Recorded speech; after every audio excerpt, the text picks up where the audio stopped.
La protéine, c'est le corps constitué qui est composé d'acides aminés. Or, dans les protéines, il y a 12 acides aminés essentiels, c'est-à-dire qu'on ne peut pas les fabriquer nous-mêmes. Et la différence entre les protéines animales et les protéines végétales, c'est que dans les protéines animales, il y a 3 acides aminés essentiels qui n'existent pas dans le règne végétal. Voilà pourquoi on ne peut pas manger totalement les végétaliens. AVS avec Philippe Robichon. Voilà, le docteur Alain Delabo, médecin nutritionniste, inventeur de la chrononutrition que vous pouvez retrouver dans beaucoup de livres, dont la plupart ont été publiés chez Albin Michel. On va parler des protéines, docteur Delabo, parce qu'il y a cette idée qui circule de plus en plus qu'on peut obtenir avec des protéines végétales l'équivalent des protéines animales. Alors déjà, expliquez-nous ce que c'est qu'une protéine. La protéine, c'est le corps constitué qui est composé d'acides aminés. Or, dans les protéines, il y a 13 acides aminés, 12 acides aminés essentiels, c'est-à-dire qu'on ne peut pas les fabriquer nous-mêmes. Et la différence entre les protéines animales et les protéines végétales, c'est que dans les protéines animales, il y a 3 acides aminés essentiels qui n'existent pas dans le règne végétal. Voilà pourquoi on ne peut pas manger totalement végétalien.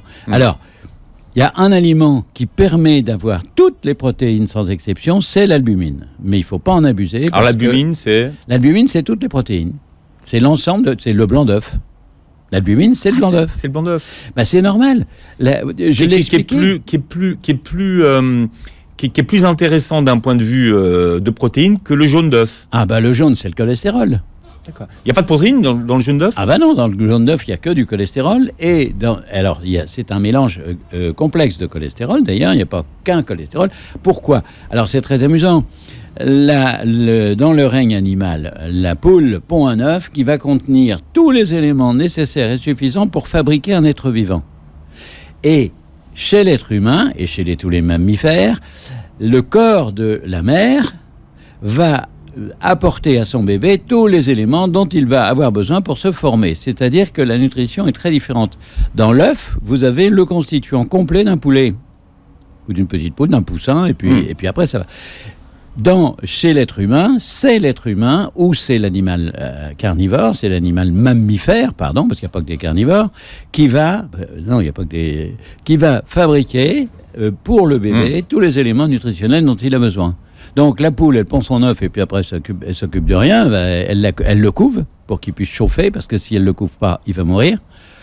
Et si elle le couve, et puis le poussin va naître en se fabriquant à une vitesse absolument affolante. D'ailleurs, si on y réfléchit bien, ça se construit très vite, un poussin. Tandis que l'être humain met 9 mois avant d'avoir son bébé, et l'éléphant, si mes souvenirs sont bons, c'est 21 mois.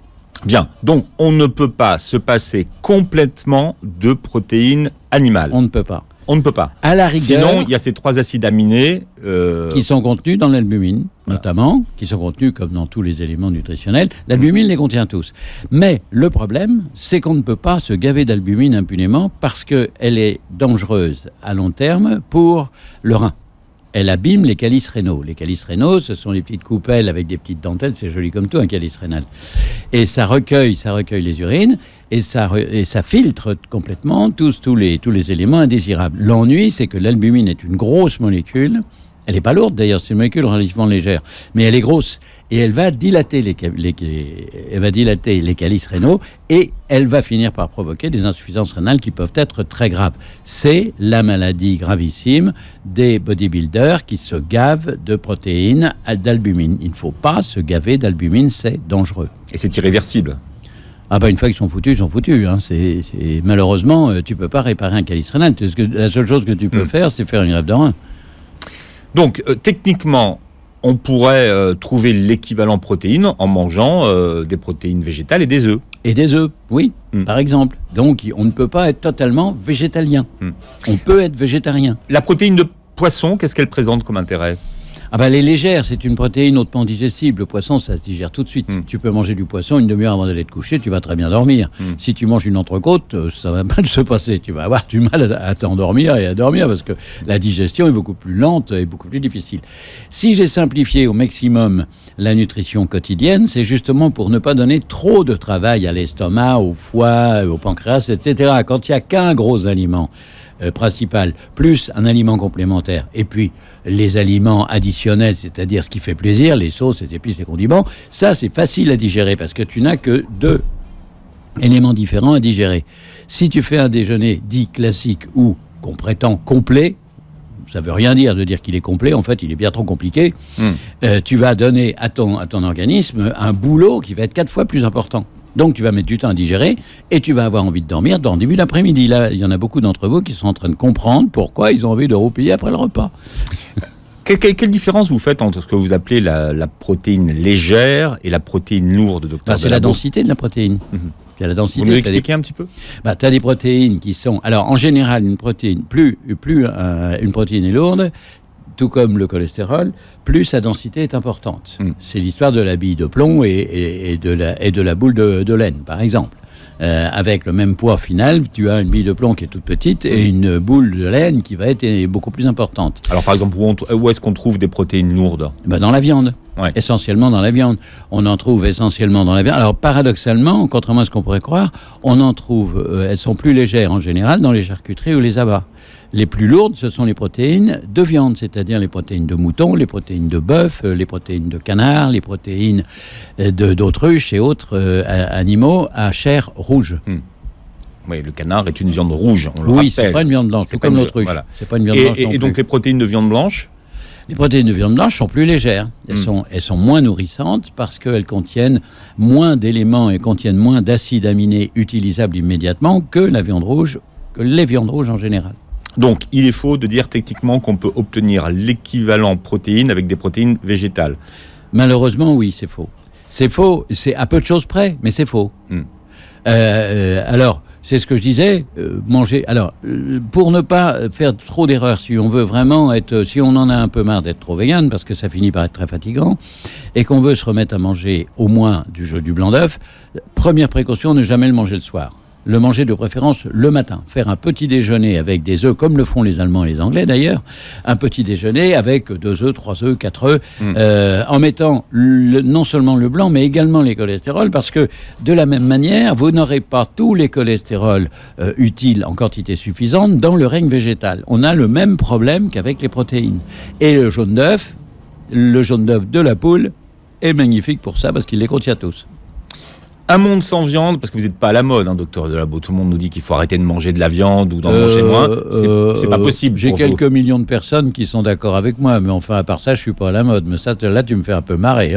Va sur Internet, tu verras qu'on commence à comprendre. Vous n'êtes pas dans la mode des régimes alimentaires tels qu'on les voit aujourd'hui. Qui datent de 57 ans ou 60 ans et qui sont complètement obsolètes, mais qu'on continue à s'obstiner à suivre. Bon, qu'est-ce que ça nous apporte, la viande ? Et qu'est-ce que ça nous apporte finalement si on veut avoir un poids correct et avoir une silhouette correcte? Alors, l'énergie. C'est simple, la viande amène l'énergie. Elle amène les acides aminés qui sont utiles pour avoir de l'énergie, pour fabriquer des muscles, pour fabriquer de la sérotonine, puisqu'il n'y a pas de sérotonine dans la nature. Elle est fabriquée à partir du tryptophane. Et le tryptophane, heureusement, il y en a beaucoup dans les protéines. Il y en a beaucoup dans le fromage, il y en a beaucoup dans la viande, il y en a beaucoup dans le poisson, il y en a dans d'autres éléments nutritionnels.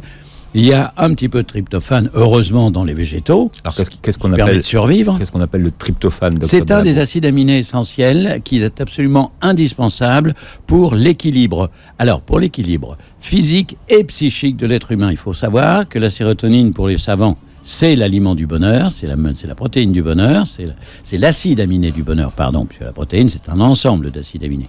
Donc, c'est l'acide aminé du bonheur, parce qu'elle va apaiser le cerveau, elle va le faire travailler correctement, elle va l'aider à faire son boulot, à mémoriser, elle va empêcher de vieillir. Si je suis toujours aussi actif à bientôt 80 balais, c'est parce que mon aliment principal, c'est la protéine animale. Est-ce que c'est correct d'utiliser l'expression protéine de lait? Est-ce que ça existe? Oui, bien sûr que ça existe. Ça existe, la protéine de lait? Bien sûr que la protéine de lait, c'est le fromage.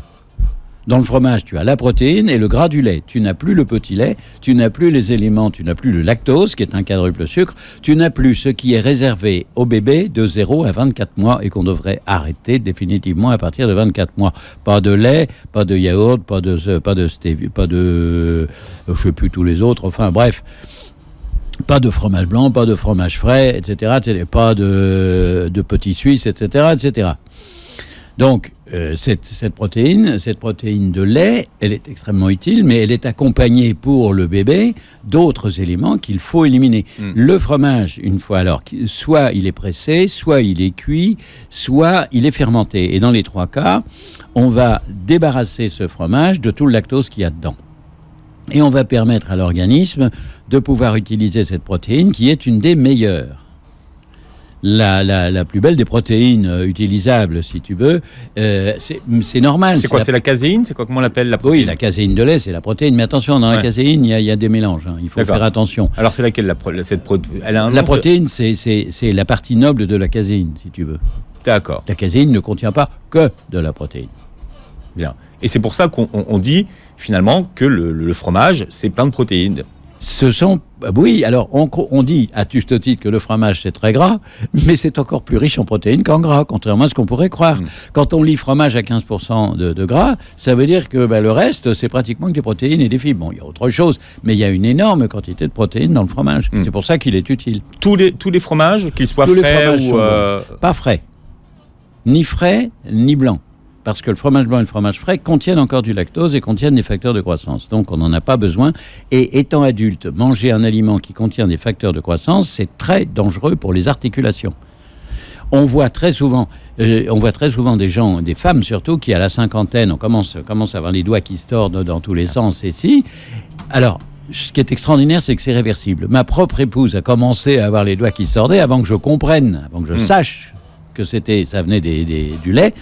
Je lui ai demandé d'arrêter immédiatement le lait quand je m'en suis aperçu de ça. Et Dieu merci, elle a à 85 ans des doigts qui sont magnifiques. Alors il y a beaucoup de questions sur les protéines, puisque ça intéresse tout le monde, notamment sur les équivalences en protéines. On parlait tout à l'heure du fromage qui est particulièrement riche en protéines. Protéines multiples. Hein. Voilà, c'est une question qui revient souvent, les auditeurs vous la posent souvent, mais quels sont les fromages les plus riches en protéines, docteur Delabeau? A priori, les fromages durs, les fromages pressés, si tu veux, sont des fromages qui sont les plus riches en protéines parce que, la proportion de protéines est plus importante. Il ne faut pas dire qu'un fromage est plus riche que, c'est la façon dont on va le préparer qui va augmenter la proportion des protéines dedans. Il faut être logique, si tu veux. C'est pas, les fromages sont tous très bons, mais tu prends un fromage fait, il va contenir proportionnellement beaucoup plus de protéines et de gras qu'un fromage qui n'a pas encore été fait, donc un fromage qui commence à fermenter. C'est évident parce qu'il va se concentrer, tout comme, et ça c'est embêtant pour les gens qui ont de l'hypertension, méfiez-vous quand vous avez de l'hypertension, faites attention au fromage très fait, c'est délicieux, mais ça contient obligatoirement plus de sel. Le pire de tous les fromages étant le Parmigiano Reggiano. Alors, le parmesan... Le vieux parmesan, quand on coupe le vieux parmesan avec un couteau, ça crisse tellement il y a de sel dedans. Ouais. Et là, vaut mieux pas si vous avez de la tension. C'est tellement cher, de toute façon... oui, il faut en manger un tout petit bout. Voilà, quoi. Si tu l'achètes en Italie, alors il faut faire attention parce qu'il y a de plus en plus de copies. Hein. Il y a des faux parmesans. C'est même plus du parmesan. Ouais. Alors, les auditeurs demandent beaucoup des noms de fromages que vous conseillez, par exemple, qui sont riches en protéines pour le matin.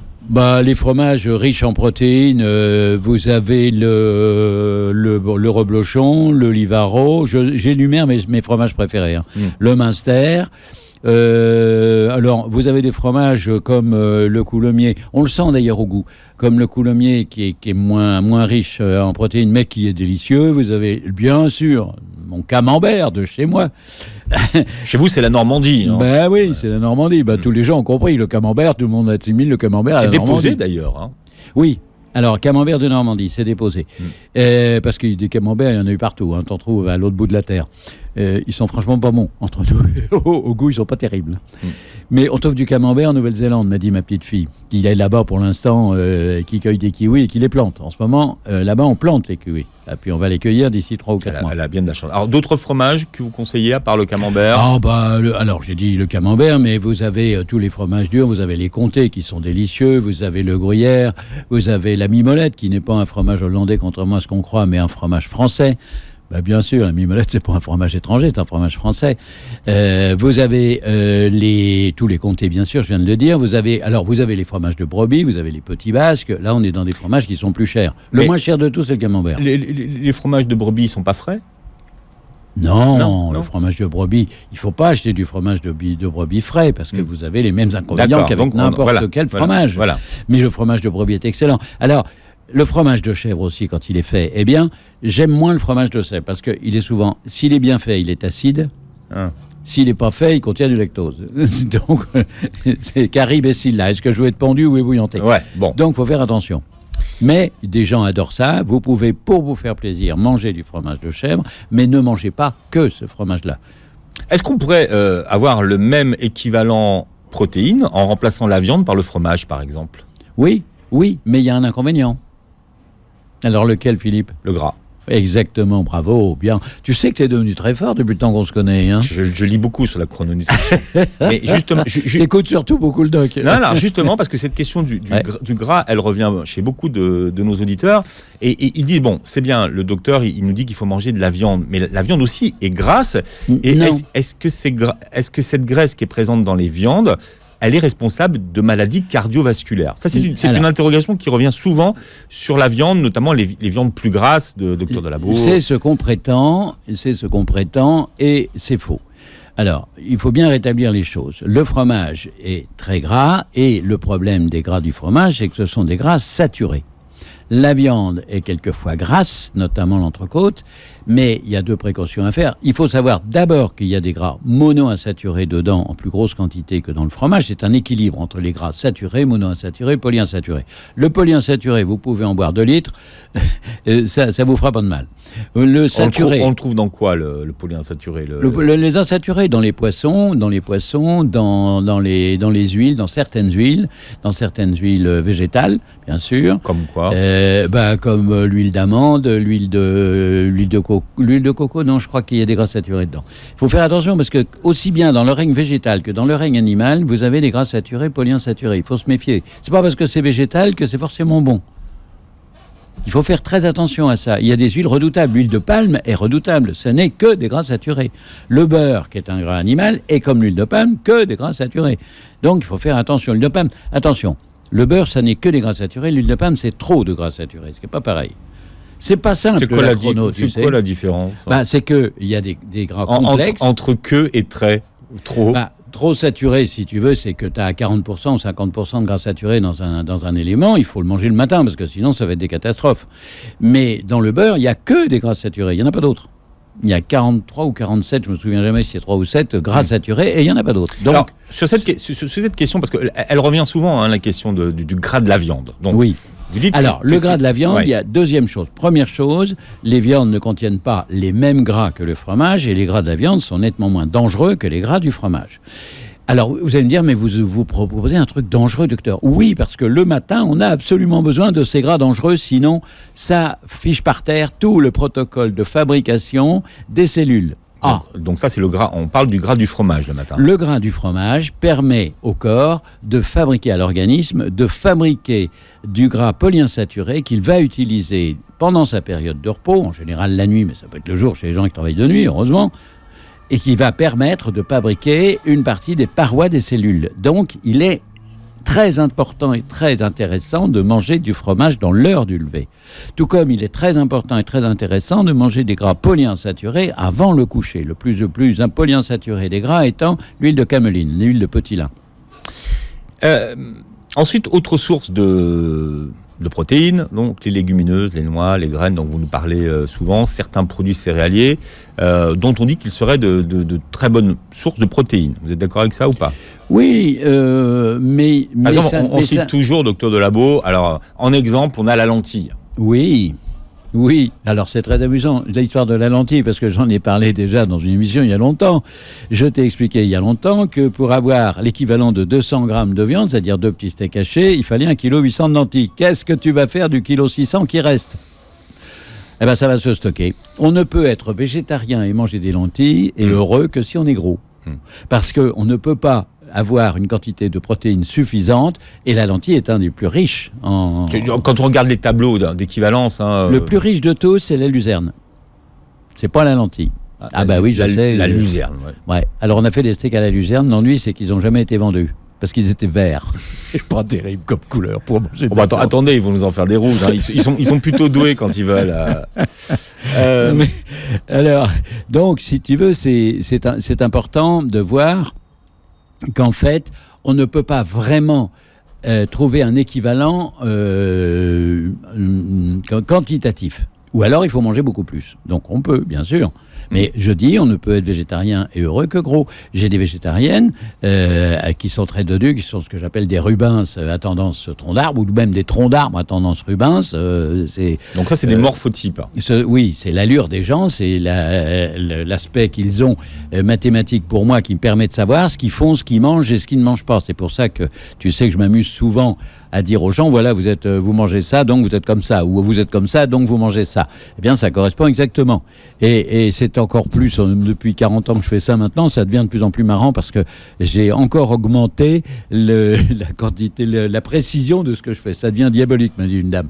J'ai trouvé ça très marrant. Ouais, c'est pas beau, docteur. Ah tiens, Gérard vous demande s'il faut manger le fromage 1 à 2 heures après le réveil pour bénéficier de la protection contre le cholestérol. Bravo, très bonne question, c'est exactement ça. Idéalement, l'heure du lever. 2 heures, c'est pour les gens qui n'ont pas de cholestérol. Si vraiment on veut lutter contre le cholestérol, c'est dans l'heure du lever. Moi, je mange mon fromage. Expliquez ça, parce que c'est intéressant, parce qu'a priori, on dit aux gens qu'ils ont... Gérard, je crois, a dû comprendre, il doit le savoir. Oui, parce que j'ai vu toute la série de questions qu'il posait. Il voulait vraiment savoir s'il faisait bien. Oui. Il voulait une validation. Alors, il fait très bien, c'est très bien.